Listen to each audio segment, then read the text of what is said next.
Hello students, आज हम बात करेंगे लाइट चैप्टर के क्लास 10th के साइंस के चैप्टर लाइट सेकंड के बारे में बात करेंगे। सेकंड पार्ट के बारे में बात करेंगे। इससे पहले हम फर्स्ट पार्ट के बारे में काफ़ी कुछ बात कर चुके हैं, जिसमें प्लेन मिरर के बारे में हमने बहुत सारी बातें की थी। और आज हम बात कर रहे हैं सेकेंड पार्ट के बारे में, और इसमें आएगा आपका स्फेरिकल मिरर।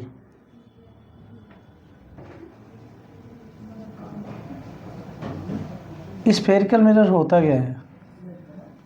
स्फेरिकल मिरर ये एक स्फेयर होता है। एक ऐसा कह सकते हो आप, एक खाली कांच का एक गोला होता है। खाली कांच का एक गोला होता है और जिसमें चारों तरफ ये आपका ग्लास है और बीच में वैकेंट है, खाली है। और इसमें हम क्या करते हैं, अब इसमें क्या करते हैं, जैसे हम इसको दो पार्ट यहाँ से काट लेते हैं। ये पार्ट हमने यहाँ पर काट लिया, तो इसमें क्या होता है कि बाकी पार्ट को हम अगर यहाँ पर रफ कर दें और इसमें अगर दो तरह से हम पॉलिश करते हैं, अगर हम कर्व शेप में पॉलिश करते हैं तो ये आपका बन जाता है कनकेव मिरर। कनकेव मिरर वो मिरर होता है जिसमें कर्व शेप में पॉलिश होती है और इनर साइड जो होता है वो आपका रिफ्लेक्टेड होता है। और इसी तरह हम कनकेव मिरर के बारे में कॉन्वेक्स मिरर के बारे में बात करेंगे कि कॉन्वेक्स मिरर आपका होता क्या है। तो कॉन्वेक्स मिरर होता है कि जैसे मान लिया इसमें आप इनर साइड में अगर हम पॉलिश कर देते हैं और आउटर साइड जो होता है वो आपका रिफ्लेक्टेड होता है, तो we can say that convex mirror. दोनों चीज़ों में खास बात क्या होती है, इसके बारे में बहुत सारी बातें भी करेंगे। तो स्फेरिकल मिरर दो टाइप का होता है, एक आपका होता है कनकेव मिरर, दूसरा होता है कॉन्वेक्स मिरर। अब कनकेव मिरर के बारे में हम बात कर रहे हैं। कनकेव मिरर को अगर हमें डिफाइन करना हो, जानना हो, तो वैसे भी मैं आपको बता चुका हूँ। एग्ज़ाम के हिसाब से अगर आप तैयारी करो तो सिर्फ आपको इस टाइम पे डेफिनेशन के बारे में जानकारी होनी चाहिए कि किस तरह से हम इसको डिफाइन कर सकते हैं। तो देखो, कनकेव मिरर को अगर हमने ये कनकेव मिरर यहाँ पर बना लिया, इसमें आउटर साइड में हमने क्या किया, पॉलिश कर दिया। अब मिडल पॉइंट जो होता है, इसके अंतर्गत कुछ डेफिनेशंस है जिनके बारे में बात करेंगे। सबसे पहले हम पोल के बारे में बात करेंगे। व्हाट इज द पोल? तो पोल को हम इस तरह से डिफाइन कर सकते हैं, मिड पॉइंट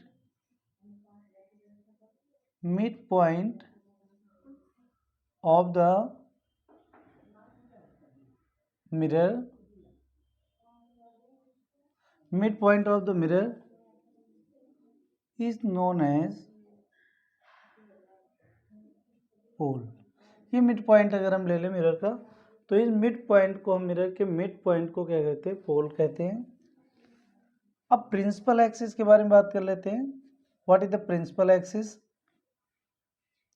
ये आपका कनकेव मिरर,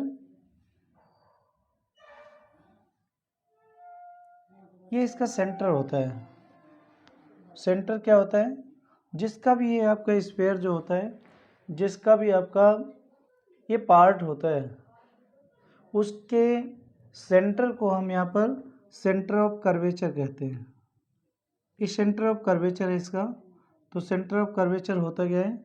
सेंटर कर्वेचर होता है कि जैसे स्फीयर जिस भी गोले का अगर इसको हम कंप्लीट करें, जिसकी स्फीयर का एक पार्ट होता है, उसी के सेंटर को हम सेंटर ऑफ कर्वेचर कहते हैं। तो सेंटर ऑफ कर्वेचर के बारे में बात करें,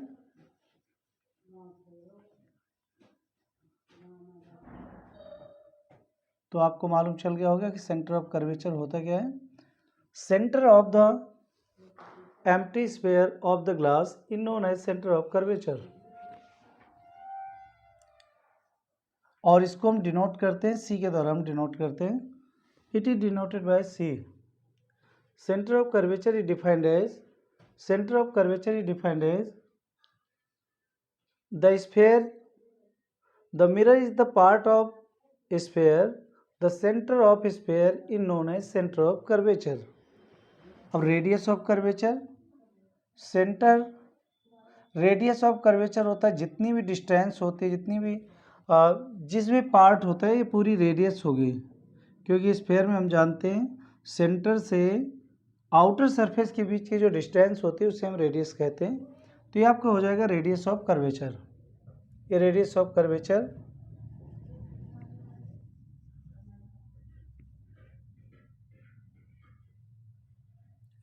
कर्वेचर फोकस क्या होता है? फोकस के बारे में बात करेंगे। फोकस होता है जैसे प्रिंसिपल एक्सिस के पैरेलल, ये लाइन जो होती है इसको हम प्रिंसिपल एक्सिस कहते हैं। जो पोल और सेंटर को मिलाने वाली लाइन होती है, सेंटर और पोल को मिलाने वाली लाइट को रे को या लाइन को हम प्रिंसिपल एक्सिस कहते हैं। फोकस क्या होता है? प्रिंसिपल एक्सिस के पैरेलल जाने वाली लाइट की रे आफ्टर रिफ्लेक्शन जिस पॉइंट पर प्रिंसिपल एक्सिस को काटती है उस पॉइंट को हम फोकस कहते हैं। दोबारा से बता रहा हूँ, डिफाइन कर रहा हूँ। Principal axis is defined as line parallel to the principal axis. It intersect the principal axis at that point is known as focus. Focus is defined as the parallel line of principal axis intersect the principal axis, that point is known as focus. जिस point पर ये आपका principal axis को काटती है line, उसी को हम फोकस कहते हैं। फोकस और पोल के बीच की डिस्टेंस को हम फोकल लेंथ कहते हैं। ये आपकी फोकल लेंथ होगी, यहाँ से यहाँ तक की जो डिस्टेंस होगी, और इसको हम एफ के द्वारा डिनोट करते हैं। ये आपकी फोकल लेंथ है। फोकल लेंथ क्या होती है? The distance between the focus and pole, the distance between focus and pole is known as focal length. और रेडियस क्या होती है? रेडियस जो डिस्टेंस आपकी यहाँ पर सी से पी तक की जो डिस्टेंस होगी, मतलब सेंटर से पोल तक की जो डिस्टेंस होगी, उसे हम रेडियस कहते हैं। रेडियस ऑफ कर्वेचर भी कह सकते हो, लेकिन डिस्टेंस जो होगी वो रेडियस होगी। तो ये पॉइंट्स हैं जिनके बारे में बात कर रहे थे। अब हम आगे इसी में बात करेंगे कि ऑब्जेक्ट को कहाँ पर रखा जाता है और उसका इमेज कहाँ पर फॉर्म होता है।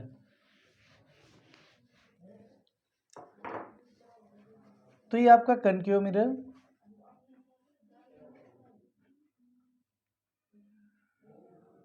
ये लाइन आपकी प्रिंसिपल एक्सिस, ये point of centre of curvature,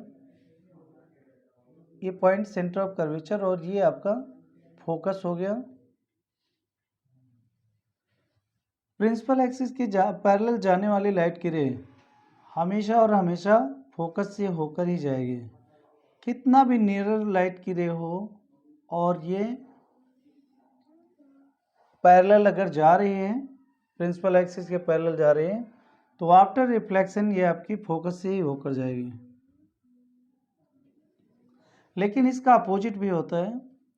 इसका अपोजिट ये है कि अगर कोई भी लाइन आपकी फोकस से होकर जा रही है, तो वो आपकी फोकस वाली वे से या फोकस वाले रास्ते से अगर होकर जा रही है, तो वो लाइन आपकी after the reflection principal axis के पैरेलल हो जाती है। तो ये फोकस को हम फाइंड आउट अगर करना है, और इसका सबसे बड़ा एग्जांपल होता है आपका कि टॉर्च में जो बल्ब लगा हुआ था वो फोकस पे लगा हुआ होता है। क्योंकि जब फोकस पे लगा हुआ होता है, क्योंकि जब हम उसे फैला देते हैं तो उसका फोकस फैल जाता है, जैसे हम उसे कसते हैं जब, लेकिन एकदम लास्ट पॉइंट पर वो आपका फोकस पे बल्ब लगा होता है, जिससे वो लाइट को पैरेलल लाइट को एकदम भेजता है। तो वो आपका फोकस हो गया, वो पॉइंट आपका फोकस होता है।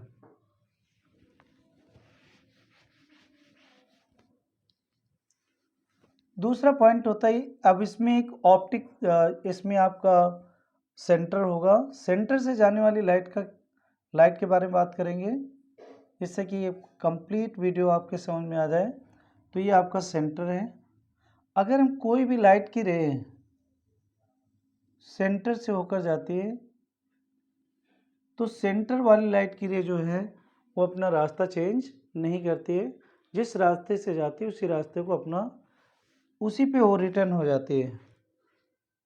और अगर पोल पे कोई लाइट की रे पड़ रही है, ऐसे पोल पे पड़े, तो पोल से पड़ने के बाद में जितने एंगल पे पड़ती है उतने ही एंगल से वो क्या हो जाती है, वापस हो जाती है। जिस एंगल से वो पड़ेगी उसी एंगल से वो आपकी वापस हो जाएगी। तो ये है आपका लाइट रे डेफिनेशन, जिसमें लाइट को किस तरह से हम यहाँ पर ड्रॉ कर सकते हैं, या लाइट की रे जो आगे चल के हम जो बात करने वाले हैं वो बात हम ये करने वाले हैं कि अगर ऑब्जेक्ट को किस पॉइंट पर रखा जाए जिससे कि उसकी इमेज किस पॉइंट पर फॉर्म हो, तो उसके बारे में बात करते हैं यहाँ पर। सबसे पहला पॉइंट है object placed between focus and pole. Focus और पोल के बीच में अगर हम किसी भी ऑब्जेक्ट को पुट करते हैं तो उस केस में उसकी इमेज कहाँ पर फॉर्म होगी। तो इसके लिए हम ऐसे डायग्राम बनाएंगे, रे डायग्राम। तो रे डायग्राम आप सबसे पहले आप ये प्रिंसिपल एक्सिस ड्रॉ करिए, आप प्रिंसिपल एक्सिस को ड्रॉ करिए यहाँ पर, और ये पॉइंट आपका यहाँ पर, ये पॉइंट आपका हो गया यहाँ पर C, और ये पॉइंट आपका हो गया फोकस। तो फोकस और पोल के बीच में अगर हम यहाँ पर एक ये ऑब्जेक्ट रख रहे हैं तो इसके बारे में बात करते हैं। तो यहाँ से अगर लाइट की रे आपकी ऐसे पड़ती है, क्योंकि हम जानते हैं प्रिंसिपल एक्सिस के पैरेलल जाने वाली लाइट की रे आफ्टर रिफ्लेक्शन वो आपकी कहाँ से जाएगी, वो आपकी जाएगी फोकस से। ये लाइट की रे आपकी फोकस से होकर जा रही है। दूसरी लाइट की रे आपकी सेंटर ऑफ कर्वेचर से होकर जाएगी, ये आपकी सेंटर ऑफ कर्वेचर से होकर जा रही लाइट। दोनों लाइटें एक दूसरे से बाहर ही मिलेंगी, अंदर नहीं मिल पा रही हैं। तो जिस पॉइंट पर ये मिलेंगी या मिलती हुई प्रतीत होंगी या हमें आभास होगा, ऐसा लगेगा कि इस पॉइंट पर लाइट की रे तो यहाँ पर तो नहीं मिल रही कहीं पर भी, तो ये लाइट की रे आपकी दूसरी तरफ मिल रही है। ये जो डॉटेड लाइन है ये आपकी वर्चुअल इमेज को शो करता है। वर्चुअल इमेज को कैसे शो करता है? वर्चुअल इमेज को इसलिए शो करता है, मान लिया ये आपका ऑब्जेक्ट ए भी है, तो ये आपका ए डैश बी डैश यहाँ पर ये आपकी इमेज फॉर्म होगी। तो अगर किसी भी ऑब्जेक्ट को पोल और फोकस के बीच में रखा जाता है तो इमेज आपकी बिहाइंड द मिरर बनेगी, लार्ज बनेगी, इरेक्ट बनेगी। तो नेचर ऑफ द इमेज अगर हम यहाँ पर राइट करें, नेचर ऑफ द इमेज का नेचर कैसा होगा? पहला पॉइंट वर्चुअल इमेज,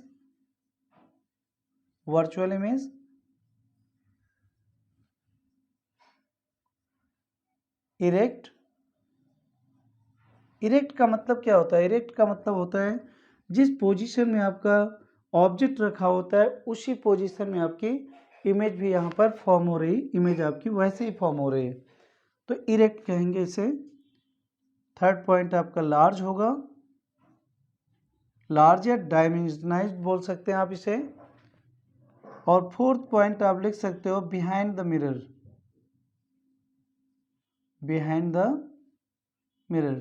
मिरर के पीछे साइड में आपकी जो इमेज है वो फॉर्म होती है यहाँ पर। तो इस तरीके से आपकी वर्चुअल इमेज, जब आप सिर्फ अब अपने ऑब्जेक्ट को रखते हैं फोकस और पोल के बीच में, तो उस केस में इमेज आपकी राइट साइड में बनती है। नेक्स्ट पॉइंट के बारे में बात करेंगे हम। नेक्स्ट पॉइंट में आप बताएंगे कि आप ऑब्जेक्ट कहाँ पे रखते हो और इमेज आपकी कहाँ पर फॉर्म होती है।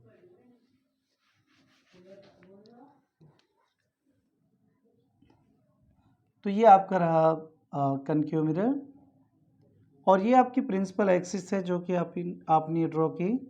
ये आपका सेंटर, फोकस। अब हम फोकस पे किसी भी ऑब्जेक्ट को रखेंगे, ये फोकस पे ऑब्जेक्ट रखा जा रहा है, तो ऑब्जेक्ट को अगर हम फोकस पे रखते हैं, सॉरी फोकस पर आपका ये ऑब्जेक्ट रखा हुआ है, उस केस में लाइन जो होंगी प्रिंसिपल एक्सिस के जो पैरेलल लाइट की रे जा रही है, आफ्टर रिफ्लेक्शन वो कहाँ से होकर जाएगी? आफ्टर रिफ्लेक्शन वो फोकस से होकर जाएगी। दूसरी लाइट की रे आपकी सेंटर से होकर जा रही है। कहाँ से होकर? सेंटर से होकर जा रही है, सेंटर ऑफ कर्वेचर से।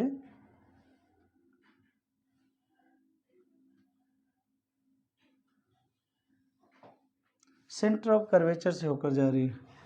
ये लाइट की रे मिलती नहीं है, कहीं पर भी नहीं मिलती, लेकिन ये ज़रूर है कि ये लाइटें दोनों बैक बाउंस हो रही हैं, पीछे की साइड में आ रही हैं। तो इसलिए हम ये कह सकते हैं कि दोनों लाइट की रे आपकी एक दूसरे से इनफाइनाइट पे मिलती हैं। कहाँ पे मिल रही हैं? इनफाइनाइट पे मिलेंगी। लेफ्ट साइड में जितनी भी इमेज बनती है वो आपकी सारी रियल इमेज होती हैं, और जितनी इस लेंस मिरर के राइट साइड में बनती है वो सारी इमेज आपकी जो भी होती है वो वर्चुअल होती है। तो नेचर ऑफ द, अब यहाँ पर आप इसको रफ कर दीजिए। When object placed at the focus, focus पे अगर आप ऑब्जेक्ट को रखते हैं तो उस केस में आपकी जो इमेज है इनफाइनाइट पे बनती है और रियल बनेगी, लार्ज बनेगी,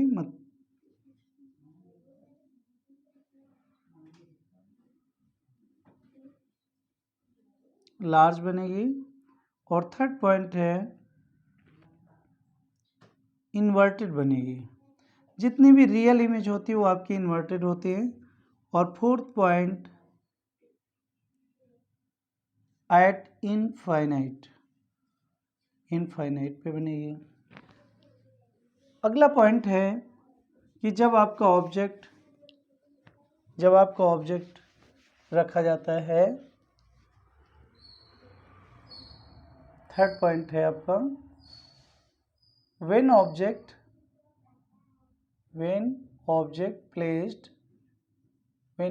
placed between the focus and center of curvature,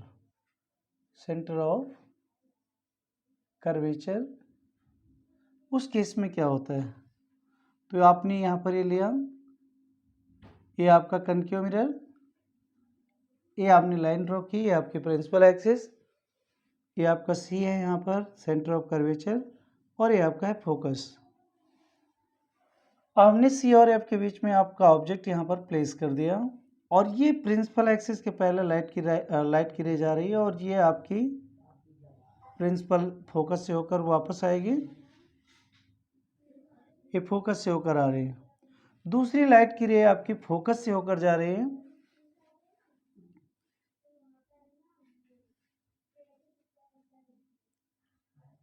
दूसरी लाइट की रे आपके फोकस से होकर जा रही है और ऐसे पड़ेगी,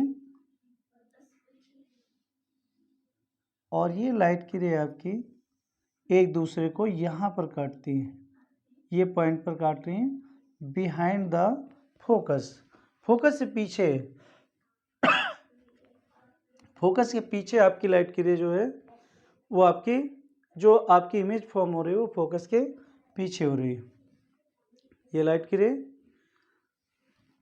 पहले फोकस से होकर गई, प्रिंसिपल एक्सिस के पैरेलल हो गई, और दूसरी आपकी फोकस से होकर जा रही, जो आपकी पैरेलल जा रही है वो फोकस से होकर जाएगी, और जो आपकी फोकस से होकर जा रही है, वो आपकी प्रिंसिपल एक्सिस के पैरेलल हो जाएगी। तो ऐसे आपकी लाइट की रे जो है एक दूसरे की जो इमेज है वो आपकी यहाँ पर फॉर्म होगी। तो अब इसका नेचर कैसा होगा? Nature of image, first point है इसका रियल, इन्वर्टेड, थर्ड पॉइंट है आपका लार्ज होगी, और fourth point real, inverted, large, behind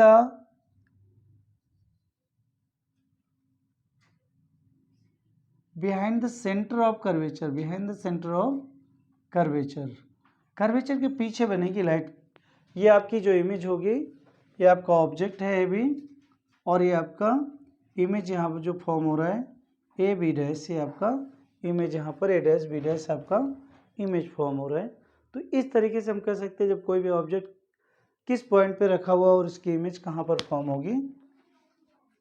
तो आपने समझ लिया होगा कि आपने सी और एफ के बीच में अगर कोई ऑब्जेक्ट रखा हुआ है तो उस केस में उसकी इमेज जो है बिहाइंड द सेंटर बनेगी।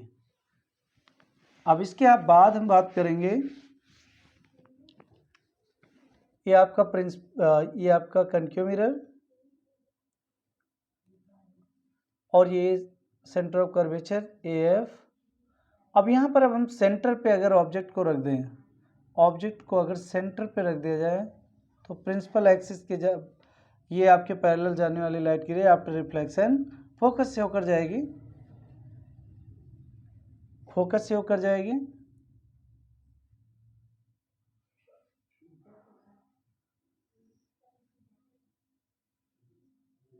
दूसरी फोकस से जाने वाली लाइट की रे आफ्टर रिफ्लेक्शन पैरेलल हो जाएगी, और दोनों राइट की रे ये आपका इमेज फॉर्म हो रहा है। जिस पॉइंट पर एक दूसरे को इंटरसेक्ट करेगी उसी पर आपकी इमेज जो होगी वो फॉर्म हो जाएगी। तो यहाँ पर आप राइट कर दीजिए कि फोर्थ पॉइंट में व्हेन ऑब्जेक्ट प्लेस्ड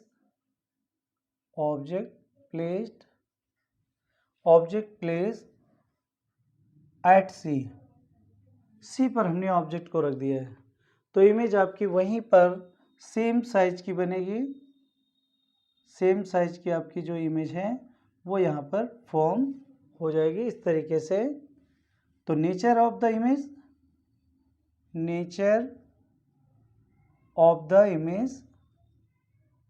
इमेज कैसी होगी, नेचर कैसा होगा इमेज का, पहला रियल, सेकेंड पॉइंट है आप inverted, real inverted,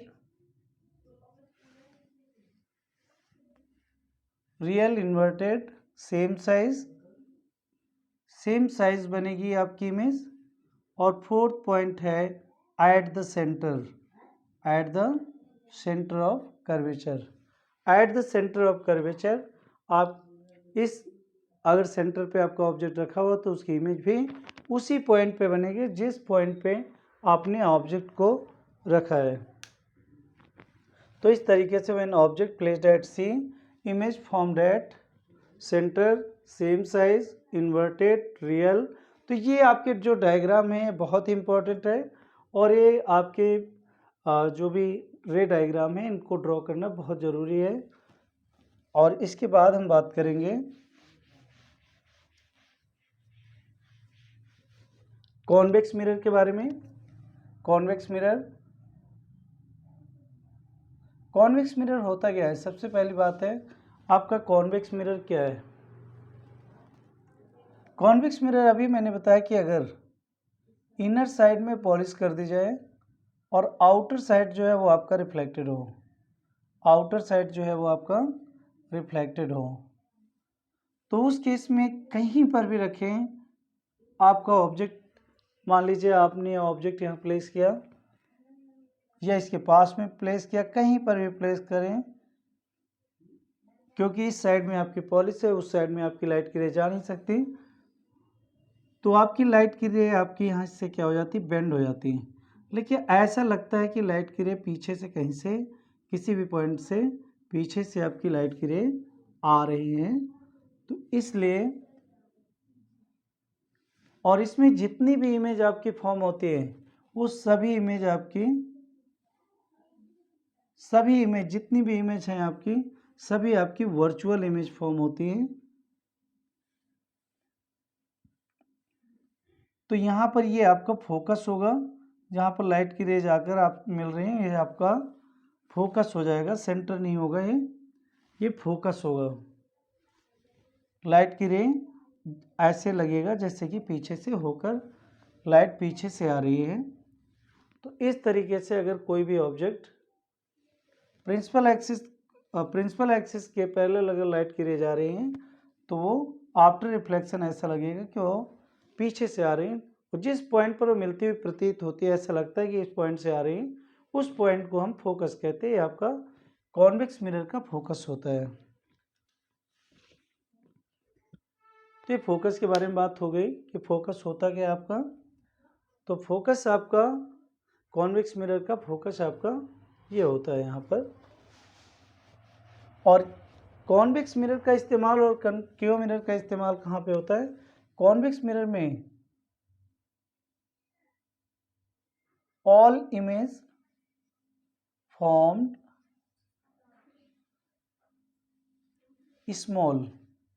small size की इमेज यहाँ पर इमेज आपकी फॉर्म होती है। All image formed small size की इमेज फॉर्म होती है, बहुत छोटी। इसीलिए हम मिरर वेव जो आपके मतलब गाड़ियों के पीछे जो आपके शीशे लगे होते हैं, पीछे देखने के लिए जो शीशे लगे होते हैं, उनका इस्तेमाल, उनमें हम इसका इस्तेमाल करते हैं। किसका? क्योंकि कम एरिया में बहुत सारी इमेज आपकी फॉर्म हो जाती है। छोटा सा आपका वो शीशा होता है और उसमें बहुत सारी इमेज जो होती हैं वो फॉर्म हो जाती है। इसीलिए हम इसका इस्तेमाल, कॉन्वेक्स मिरर का इस्तेमाल मिरर वेव के रूप में करते हैं। और कनकेव मिरर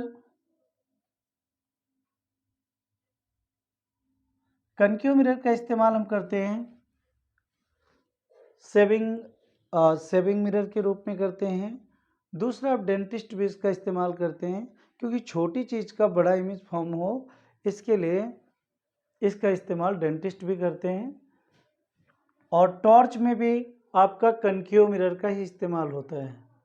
कनकेव मिरर का जो फोकस होता है उसके द्वारा लाइट को पैरेलल किया जाता है। और इस तरीके से आपका कनकेव मिरर और कॉन्वेक्स मिरर का इस प्रकार से हम इस्तेमाल यहाँ पर कर सकते हैं। अब हम इसके न्यूमेरिकल के बारे में बात करेंगे, न्यूमेरिकल फार्मूला और साइन कन्वेंशन के बारे में।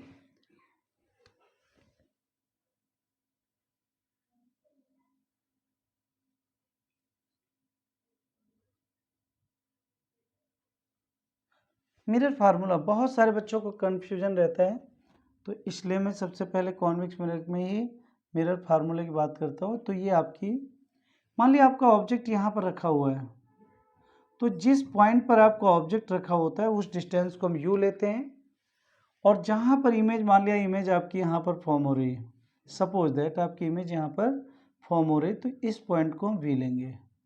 मान लिया इसका फोकस यहाँ पर है, तो ये आपकी फोकल लेंथ होगी एफ। और ये अगर आपका सेंटर है, यहाँ पर कहीं सेंटर है, ये आपका सेंटर है, तो इस डिस्टेंस को हम आर लेंगे।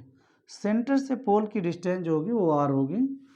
इस तरीके से आपका बी है, यू को इस प्रकार से आप डिफाइन कर सकते हो। Distance between focus, distance between object and mirror, object and mirror. V distance between image and mirror. और एफ को हम यहाँ पर लिख देते हैं फोकल लेंथ। इस प्रकार से आपका जो मिरर फार्मूला बनता है, मिरर फार्मूला आपका बनता है 1/f equal to 1/v plus 1/u। इस फार्मूले का इस्तेमाल करके हम न्यूमेरिकल को सॉल्व करने का काम करते हैं। न्यूमेरिकल इसी फार्मूले के द्वारा सॉल्व होते हैं। दूसरा पॉइंट है मैग्नीफिकेशन। मैग्नीफिकेशन के बारे में बात करेंगे। What is the magnification?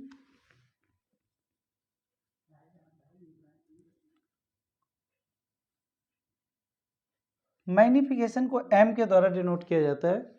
Magnification आपका m के द्वारा डिनोट किया जाता है। The ratio between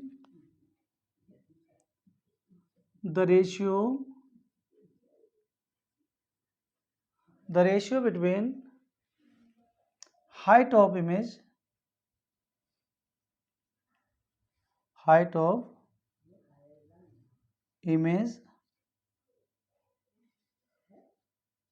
and height of the object. Height of the object is called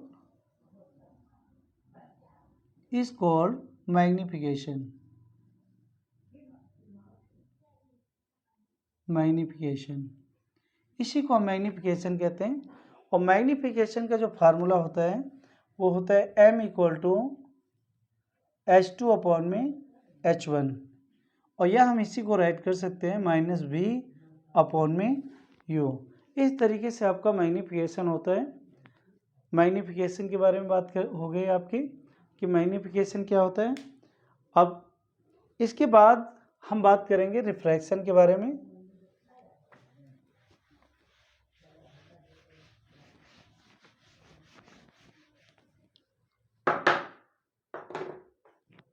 refraction के बारे में बात करेंगे।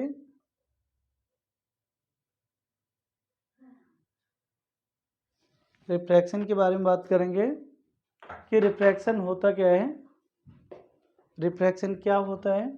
तो रिफ्रैक्शन होता है आपका, रिफ्रैक्शन होता क्या है, रिफ्रैक्शन जैसे मान लिया आपने कोई भी दो